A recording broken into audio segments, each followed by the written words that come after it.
how do you foresee the evolving demographics of South Florida impacting the housing market, let's say, over the course of the next 5 years? Yeah, that's a great question. I think there's a couple of demographic trends that we probably are all familiar with today in Florida that I expect to continue over the 5 years. Think groups like retirees. Retirees have always been attracted to South Florida. I think that is continuing to hold. But one thing that's a little bit of a spin on that is that now we're seeing kind of a new type of retiree that's moving to Florida.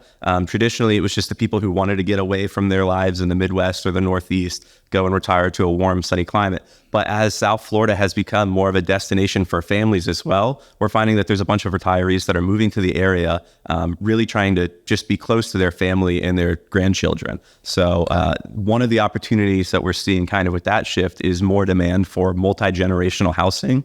So think things like a mother-in-law suite or just a formal separate space for those in-laws or your grandparents to live with you guys at home there. Okay. So that's one of the trends that we're seeing. Another one that we've been seeing since the pandemic is an influx of remote workers coming down to South Florida, and they're definitely impacting the real estate industry here. Oftentimes, these people are coming from higher cost of living markets like a New York or a New Jersey, and they're bringing down their higher paying jobs with them. So for these people, while housing for some locals starting to get a little bit unaffordable, for those people that are moving into the area, bringing in their high-paying jobs, South Florida is still a screaming deal for them, and they're continuing to be attracted down to South Florida.